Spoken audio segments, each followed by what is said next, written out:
연금은 국가정보원이 최고로 좋을 겁니다. 공무원보다 거의 2배 될 만큼 국정원 시기에 무슨 엄청난 기능이 있을 리가 있겠어요? 대외적으로는 그렇지만 사실은 직원들도 연봉이 중요하지 않겠습니까? 이완의 국가정보원 관련 유튜브 방송 리뷰 강의를 해볼게요. 의외로 국가정보원 연봉, 복지 그 질문이 너무 많이 올라와서 약간만 더 깊게 찍어보도록 하겠습니다. 자, 그러면 한번 본격적으로 강의 리뷰 해볼까요? 보통 제가 이제 국가정보원 관련된 설명회를 하게 되면 항상 1번 질문은 연봉입니다.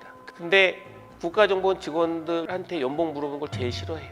자기들은 돈 때문에 들어오는 게 아니고 국가에 희생하기 위해서 국정원 직원에 따른 좀 강한 자부심이 있기 때문에 연봉 얘기하는 걸 좋아하지는 않습니다. 근데 연봉은 국가정보원 입사는 7급부터 시작을 하거든. 7급 공무원이니까 7급 공무원의 연봉을 받는 거예요. 단 국가정보원에 플러스 알파가 있다고 알려져 있죠. 정보활동비.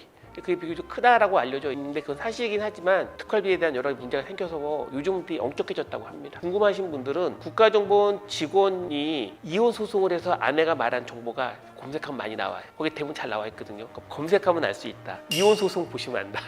연봉 관련된 질문이 너무 많이 왔어요. 근데 제가 이제 국가정보원 직원들은 뭐 연봉 같은 거 얘기하면 싫어한다고 말씀을 드렸거든요. 근데 대외적으로는 그렇지만 사실은 직원들도 연봉이 중요하지 않겠습니까? 다 중요하죠. 그거 어떻게 무시할 수 있겠어요. 확실한 건 뭐냐면 국정원 직원은 음지에서 일한다고 얘기를 하잖아요. 그러니까 본인이 본인을 내세울 수 있는 것도 없고 그런 여러 가지 상황 때문에 기본적으로 연봉을 많이 주는 것도 있지만 실제 정보 활동을 하려면 필요한 부분도 꽤 있을 겁니다. 당장 내가 정보원을 하나 쓰겠다라고 하게 되면 나한테 정보를 주는 정보원이 공짜로 해준 사람이 있겠어요? 다 계약 관계거든요. 그러니까 돈을 줘야 됩니다. 써야 될 돈이 되게 많을 수밖에 없어요.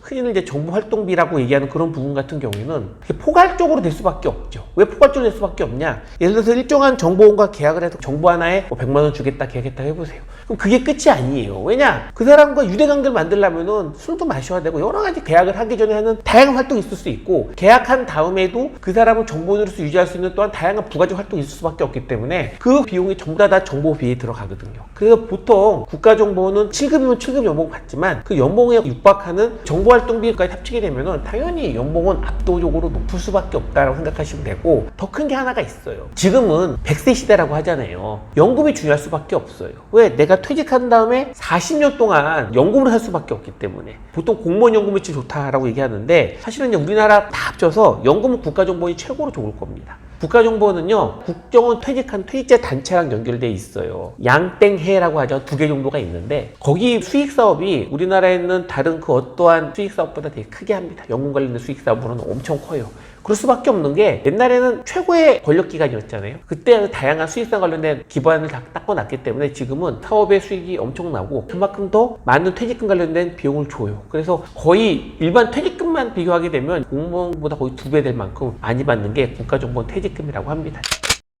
자, 이거 말고 국가정보원이 다른 공무원과 달리 좋은 점이 뭐냐? 진급이 빨라요. 진급이. 보통 국정원으로 들어가는 신입 정보요원은 7급이죠. 7급. 근데 여러분들이 알고 있는 공무원 시험 중에 제일 높은 게 행시 외시 그런 시험이죠. 그게 5급이잖아요. 그러면 행시 외시면 국정원 7급보다 훨씬 좋네? 좋죠. 근데 실질적으로는 비슷하다고 할 수 있어요. 왜 그러냐? 국가정보원은 승진이 되게 빨라요. 보통 5급 애들이 4급 딸 때 같이 4급 달아요. 승진이 빠르기 때문에. 그런 차이를 가지고 있습니다. 그런 걸 본다고 하게 되면 국정원이 7급이지만 실제 5급, 때로는 5급 그 이상, 행시외시 그 이상으로 좋다고 하고 그래서 우리나라 최고 엘리트들이 굳이 정보요원으로 가는 이유는 여러 가지 사명감도 있지만 못지않게 진급도 빠르기 때문에 국정원 지원을 일반적으로 많이 했었다 정도는 알아두시면 좋을 것 같습니다. 혹시 질문하신 분은 알고 계신가요? 절대시계의 전설에 대해서? 결론은 뻥입니다. 모든 전설은 뻥입니다. 저도 갖고 싶어가지고 처음 강의할 때 구하려고 했었거든요. 아까 그 시계에 관련된 여러 가지 기능적인 전설이거나 그걸 받는 사람이 특정한 어떤 일까지 해야 받을 수 있거나 보면 그런 류의 말이거든요. 근데 다 헛소리입니다. 죄송하지만 왜 그러냐면 국가정보원 들어가게 되면요 3만 원, 5만 원이면 사요. 그러니까 국가정보원 견학하는 사람들도 있거든요. 제가 지금 5만 원 주면 사볼 수 있습니다.